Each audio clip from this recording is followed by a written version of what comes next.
ہمارے صوفیہ فرماتے ہیں جو محبت حسین میں محبت اہل بیت میں آنسو بہائے اللہ تبارک و تعالی پھر اسے دنیا میں بھی دنیا کے غموں سے رونے سے بچا لیتا ہے اور انشاءاللہ قیامت میں بھی وہ غمگین ہونے سے محفوظ ہو جائے گا۔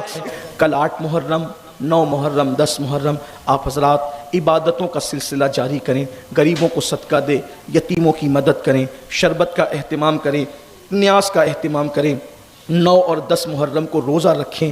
اس روزے کی بڑی فضیلت ہے کہ جو عاشور کا روزہ رکھتا ہے اللہ تعالیٰ ایک روزے کے بدلے میں اس کو 1 سال کی روزے کا ثواب عطا فرماتا ہے یا اس کے 1 سال کے گناہ معاف کیے جاتے ہیں، اس لیے روزوں کا اہتمام کریں۔ خواتین سے بھی گزارش ہے کہ 9 اور 10 محرم کو ضرور روزہ رکھیں، ان راتوں میں عبادتوں کا اہتمام کریں۔ صلی اللہ علیہ وآلہ وسلم مختصر درود شریف ہے، درود شریف پڑھیں۔ جو لوگ اب تک نماز نہیں پڑھتے وہ نماز کے پابند بنیں، شروع کریں۔ جس عبادت کو بچانے کے لیے کربلا کے تاجدار نے قربانی دی ہے، آپ اس عبادت کی طرف آئیں۔ آج سے پہلے گناہ کرتے تھے، نشہ کرتے تھے، چوری کرتے تھے، کسی عورت پر پاپ کی نظر ڈالتے تھے، ان سارے جرائم سے توبہ کر کے سچی حسینیت کی طرف آئیں، کردار کی طرف آئیں، ایک سچے مسلمان کی طرح زندگی گزاریں۔ اگر زندگی گزارنا ہے امام حسین کے طریقے پہ گزارو، یزید بن کر زندگی مت گزارو۔ یزید کی تو قبر کا نشان بھی مٹ گیا، آج بھی میرے امام کے ڈنکے بج رہے ہیں۔ اس لیے میری گزارش ہے کہ آپ سب عبادت کی طرف آئیں۔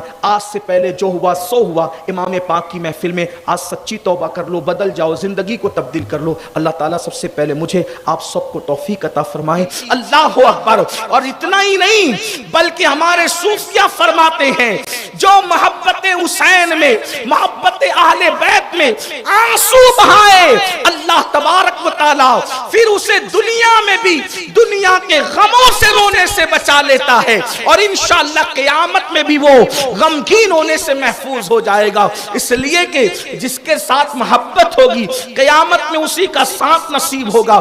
تو اللہ کے رسول علیہ السلام، اور پھر یہ بات بھی میری قوم کے جوانوں یاد رکھنا، کیونکہ کربلا بہت سارے لوگ لکھتے ہیں، بیان کرتے تو یہ بات کہی جاتی ہے کہ اللہ اکبر وہ اچانک حادثہ ہو گیا، اور یہ بات بھی میں نے اپنے کانوں سے کسی کو کہتے ہوئے سنی کہ اونٹ ذبح کرتے وقت جتنا ٹائم لگتا ہے اتنے ٹائم میں تو پورا کربلا ہو گیا۔ یہ 10 دن تک کربلا بیان کرنے کی کیا ضرورت ہے؟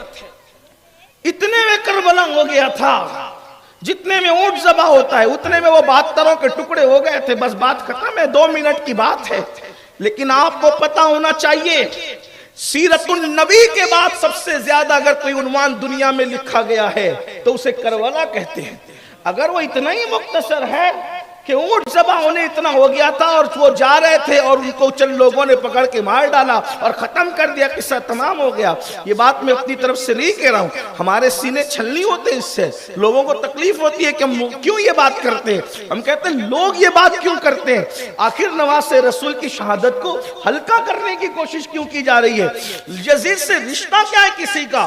آخر کیوں یہ باتیں کہی جاتی ہے ہر سال؟ یاد رکھیے اللہ کے رسول علیہ السلام نے اپنے گھر والوں کو اتنی تفصیل سے کربلا بتایا کہ جنگ صفین کربلا پر جتنی کتابیں لکھی گئی ہے اس میں یہ روایت موجود ہے، چاہے امام ابن جریر طبری کو آپ دیکھ لیں، ابن کثیر کو اٹھا کر کے دیکھ لیں، آپ اسی طریقے سے جو ہے اور بھی جتنی اردو زبان کی، عربی زبان کی، فارسی زبان کی کتابیں ہیں، حتیٰ کہ جنگ صفین کا تذکرہ، کربلا بھی نہیں، صفین جس نے لکھی ہے، صحیح لکھی غلط لکھی اس پر بات نہیں کر رہا ہوں، مبالغہ کیا نہیں کہ اس میں بات نہیں کر رہا ہوں، لیکن صفین کا عنوان جب بھی آیا اس میں یہ روایت ضرور لکھی گئی کہ مولائے کائنات کا لشکر جب فرات کے کنارے سے گزرا تو اس وقت مولا علی نے فرمایا یہاں رکو، یہاں ٹھہرو، اور وہ علی جو کبھی بدر میں نہیں روتا نظر آئے، وہ علی جو احد خندق و خیبر میں کبھی روتے نظر نہ آئے،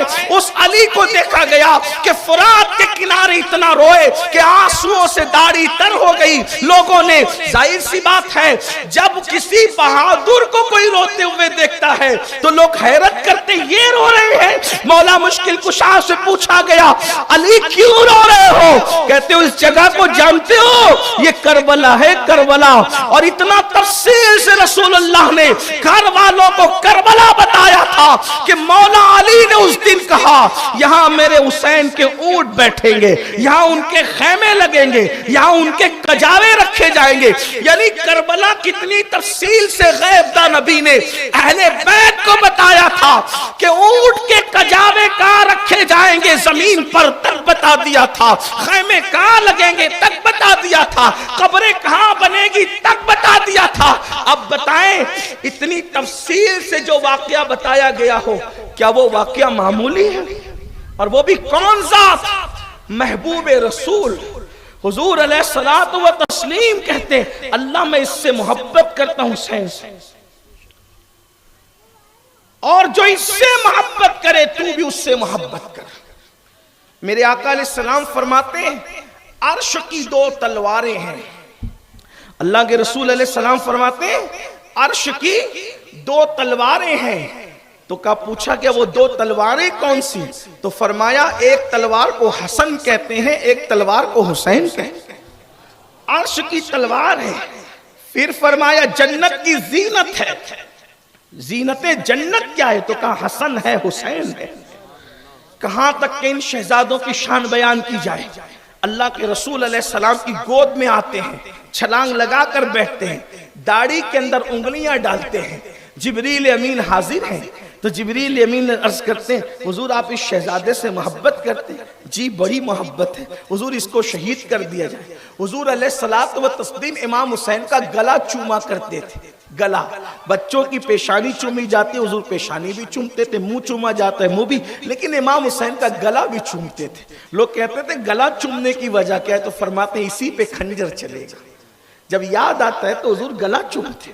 یہ ہے محبوب ترین ہستی، اور ہمیں رسول اللہ کے محبوب بننے کا آسان طریقہ، اللہ کے محبوب بننے کا آسان طریقہ کیا؟ کہ حسین پاک سے سچی محبت کرو۔ حضور فرماتے ہیں جو اس سے محبت کرے گا وہ اللہ کا محبوب بن جائے گا۔ حب اللہ من حب حسینہ، وہ اللہ کا محبوب ہے جو میرے حسین سے محبت کرتا ہے۔ بلکہ ایک روایت یہاں تک بیان کی گئی، اللہ کے رسول علیہ السلام ایک دعوت میں تشریف لے جا رہے، ایک بچے کو بچوں میں کھیلتے دیکھا تو حضور علیہ السلام اس کو پیار کرنے لگے۔ صحابہ نے پوچھا حضور اس بچے سے کوئی خاص رشتہ ہے؟ کہا کوئی رشتہ نہیں ہے، بس یہ میرے حسین سے محبت کرتا ہے۔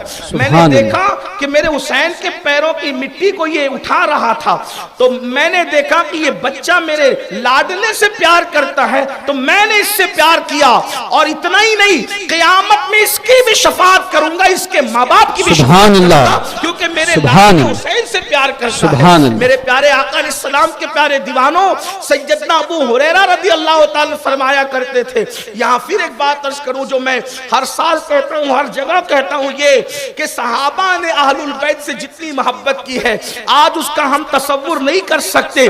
صحابہ سچے لوگ تھے، صاف دل لوگ تھے، حضور علیہ السلام نے ان کے دلوں کا تزکیہ کیا تھا، وہ پیور لوگ تھے۔ اللہ اکبر۔ تو حضرت ابو ہریرہ رضی اللہ تعالیٰ عنہ نے جس وقت حضرت سیدنا امام حسین کی جوتیاں سیدھی کی اور اپنی امامے کے شملے سے جو ہے وہ آپ کی جوتیوں کو صاف کیا، تو اس وقت امام علی مقام نے آپ سے کہا آپ یہ کیوں کرتے ہیں؟ تو اس وقت حضرت ابو ہریرہ نے امام حسین کی پیشانی چوم کے کہا حسین ان کانوں نے زبان رسالت سے جو باتیں سنی ہیں اور آپ کی فضیلت جتنی میں جانتا ہوں، واللہ اگر لوگ جاننے لگے تو آپ کو زمین پہ چلنے نہیں دیں گے، لوگ آپ کو سروں پہ اٹھا کر کے پھریں گے۔ سبحان اللہ، سبحان اللہ۔ آپ کی فضیلت میں جانتا ہوں، اگر لوگ جاننے لگے تو آپ کو زمین پہ چلنے۔